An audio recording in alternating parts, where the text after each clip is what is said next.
Juan Soto recently signed the largest contract in the history of Major League Baseball for an overall payment of $765 million, and this came with it a crazy $51 million AAV over the course of 15 years, which, somewhat unsurprisingly, is also the longest contract ever committed on the free agent market. But as I'm sure you've heard a lot of people question since you signed this deal, is it even possible for him to be worth a contract of this size, being the kind of player he is? That's what we're going to be attempting to answer today, as well as what it would actually take for him to be worth the contract. But first we have to start with discussing the type of player mold he falls within, being pretty much exclusively valuable for his hitting. You see, since he made his debut in 2018, he's been worth -31 fielding run value, with -15 DRS and -5.1 DWAR along the way.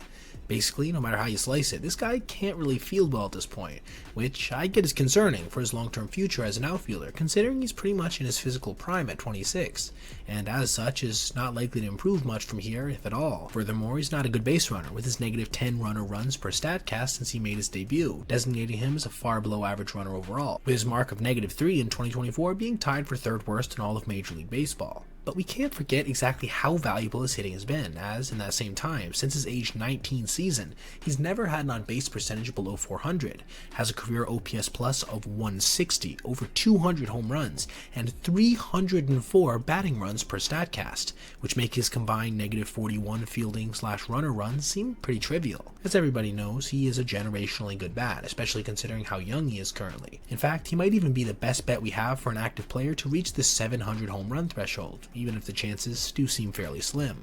Now, with all this being said, there's a reason I've stayed away from mentioning so far his overall value, being his WAR. Why?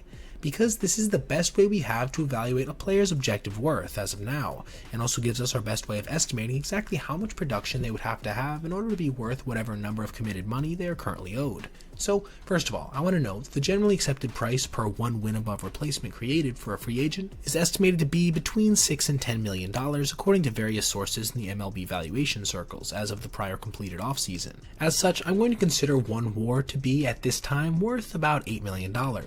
Before we go any further, I do also want to acknowledge there are two primary sources of WAR as of now, being Fangraphs and Baseball Reference. But since they both have him at basically the exact same total of 36.3 to 36.4 career WAR, we don't really have to discriminate between them in this case. With that being said, we can see that Juan has been worth, on average, 6.3 WAR per 162 games. With that being said, let's just consider it 6 wins a season to account for the roughly 5 to 10 games he misses per year. So at this current rate of performance of 6 WAR a season, he will be worth approximately $48 million a year in value, meaning he would basically cost his team an average of $3 million a season every year over the course of the next 15. That doesn't sound like a very good outcome for the Mets, right? About -$45 million over the course of a decade and a half in cost? Of course, it isn't that simple. First of all, his most recent season, during which he posted about 8 WAR, would have his created value at $64 million.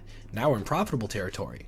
But will he stay at this level, especially as he starts to age? Likely not, right? In fact, in order to accommodate for this, let's say he goes down to 5 wins per season on average over the course of the 15 years, which accommodates for some pretty impressive performance on the front end and then an age-related decline on the back. If we assume this, he's only making his team back about $40 million per year, costing his team roughly $11 million on average per season over the course of the deal. That's now about $165 million lost as a result of the Mets signing Soto.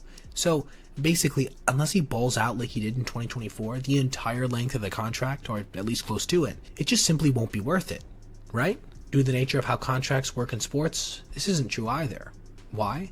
Because the value of players doesn't stay stagnant. This means that 15 years from now, an average win above replacement could be worth as high as $15 to $20 million, maybe even more.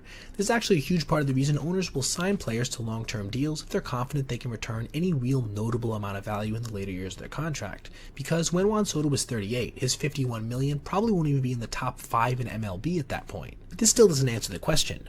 What number would make him worth his deal? First, we have to assume a rate of growth to the price per WAR. In the research I've done, it seems to come out to a rise of about 0.5 million per year in recent years. Now, this could totally go up or down depending on economic factors, but let's use this as a placeholder, because we have to assume some things in order to do our calculations. That would mean by the end of his 15-year contract, each single WAR per season would have been worth about a total of 172.5 million. Divide that by 15, you get an average of 11.5 million per WAR per year. That redefines our standards a little bit, doesn't it? Now, even if Soto was worth that seemingly dilapidated total of 5 wins a season over the course of his deal, his total value generated per year would be worth $57.5 million, making his contract more than solidly profitable for the Mets, as this would be a created amount once the deal was done of about $862 million. If he then puts up his career average of about 6 WAR per year, it goes up to $1.04 billion in value. With that being said, what is the minimum total he would need to post on a year-to-year basis in order to break even for New York under these considerations? According to my low-resolution math, he would need to register about 4.5 WAR a year on average for those 15 seasons, which would create an average value total of about $51.75 million a year, coming out to $776 million in total.